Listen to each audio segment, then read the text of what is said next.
फिर बात मुर्शिदाबाद हिंसा की। मुर्शिदाबाद हिंसा पर योगी ने कड़ा प्रहार किया है और बताया है कि दंगाइयों का इलाज डंडा है। सीएम योगी ने आगे कहा कि लातों के भूत बातों से नहीं मानते हैं। याद करिए 2017 के पहले के उत्तर प्रदेश को हर दूसरे तीसरे दिन दंगा होता था।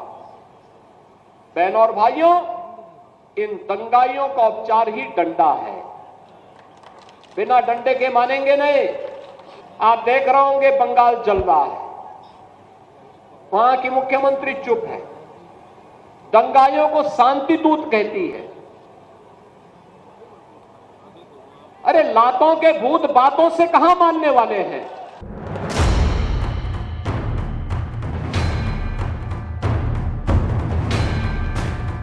पश्चिम बंगाल में जारी हिंसा पर सीएम योगी ने बड़ा बयान दिया है। सीएम योगी ने दंगाइयों पर कहा कि लातों के भूत बातों से नहीं मानते। लातों के भूत बातों से कहां मानने वाले हैं।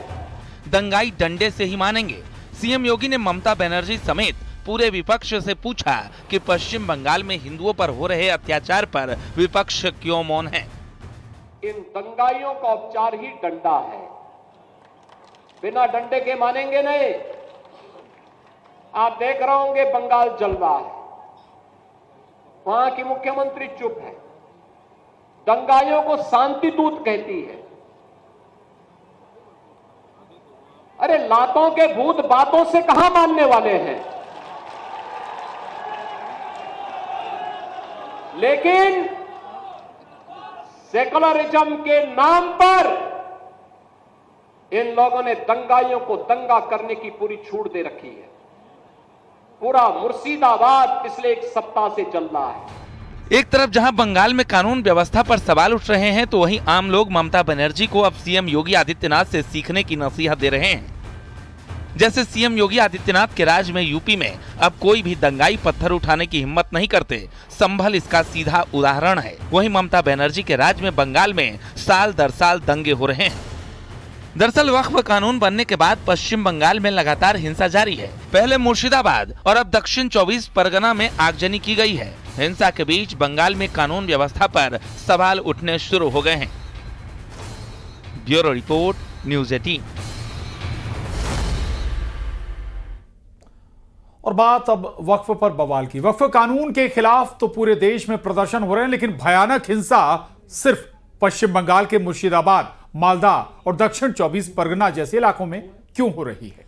मुर्शिदाबाद के हिंदू परिवारों को अपने ही देश में रिफ्यूजी आखिर क्यों बनना पड़ा, वो आप इस रिपोर्ट में देखिए।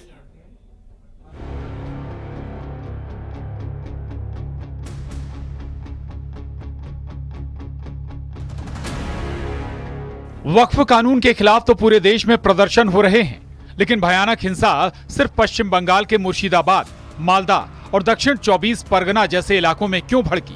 मुर्शिदाबाद के हिंदू परिवारों को अपने ही देश में रिफ्यूजी क्यों बनना पड़ा। इन सवालों को लेकर जांच में जो शुरुआती जानकारियां सामने आ रही हैं, वो बेहद चौंकाने वाली हैं।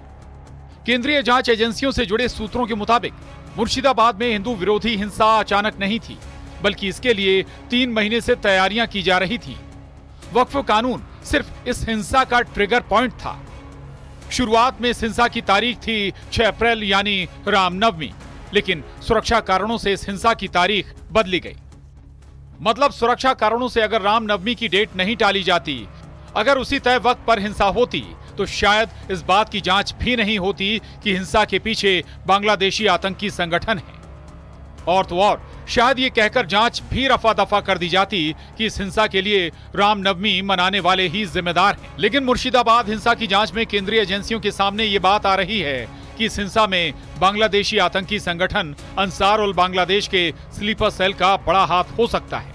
अंसार उल बांग्लादेश ISIS की तरह एक कट्टरपंथी आतंकी संगठन है, जो अपने प्रभाव वाले इलाकों को इस्लामिक स्टेट बनाना चाहता है।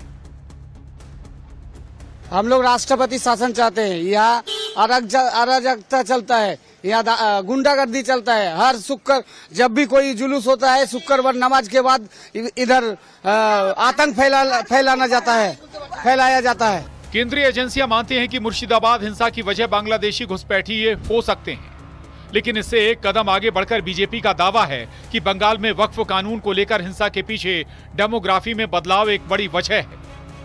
इसी को लेकर पश्चिम बंगाल से बीजेपी के पूर्व सांसद अर्जुन सिंह ने कहा है कि ममता बनर्जी की शह की वजह से राज्य के 9 जिलों की डेमोग्राफी पूरी तरह बदल चुकी है और मुर्शिदाबाद समेत कई मुस्लिम बहुल जिलों की डेमोग्राफी का कंट्रोल पूरी तरह बांग्लादेशी घुसपैठियों के हाथ में है। जब गुजरात के अंदर भयानक कम्युनल राइट हुआ था तो अटल जी जो उस वक्त प्राइम मिनिस्टर थे उन्होंने कहा था कि एक्शन का रिएक्शन होता है।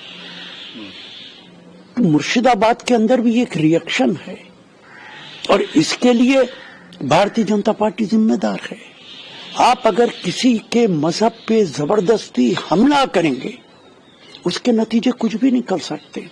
हमने देखा है सलमान रश्दी के साथ क्या हुआ। वक्फ कानून पर मुर्शिदाबाद हिंसा और देश भर में विरोध प्रदर्शनों के बीच कल सुप्रीम कोर्ट में वक्फ कानून की लीगैलिटी यानी वैधता को लेकर सुनवाई होने जा रही है। कल सुप्रीम कोर्ट के मुख्य न्यायाधीश जस्टिस संजीव खन्ना, जस्टिस संजय कुमार और जस्टिस केवी विश्वनाथन की पीठ इस कानून के खिलाफ 10 याचिकाओं की सुनवाई करेगी। Bureau report, news 18। अब देखिए, वक्फ कानून पर कांग्रेस के नेता राशिद अल्वी ने एक ऐसा बयान दिया जिस पर सियासत शुरू हो गई है। अल्वी ने कानून को जबरन हमला करना बताया तो दूसरी तरफ सरकार लगातार वक्फ कानून को मुसलमानों का हितैषी बता रही है।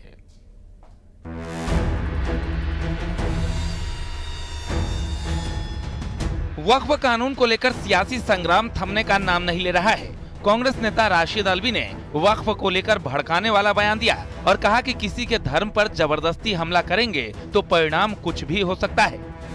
किसी के मजहब पे जबरदस्ती हमला करेंगे उसके नतीजे कुछ भी निकल सकते। किसी के मजहबी मामलात में मदाखलत नहीं करनी चाहिए, लेकिन Bharatiya Janata party anti Muslim, anti इस्लाम है, इसलिए उन्होंने वक्फ के कानून को जबरदस्ती थोपा है।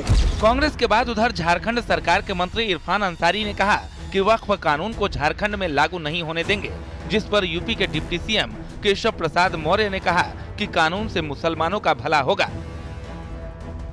दलित, पिछड़े, वंचित, शोषित या किसी भी गरीब के साथ इस प्रकार की घटनाओं को अंजाम देने का काम करेंगे, उनके खिलाफ इतनी सख्त और कड़ी कानूनी कार्रवाई होगी।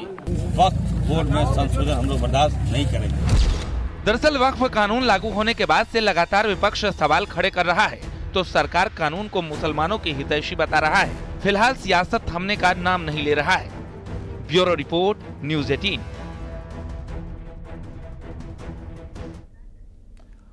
और कल एसपी नेता इंद्रजीत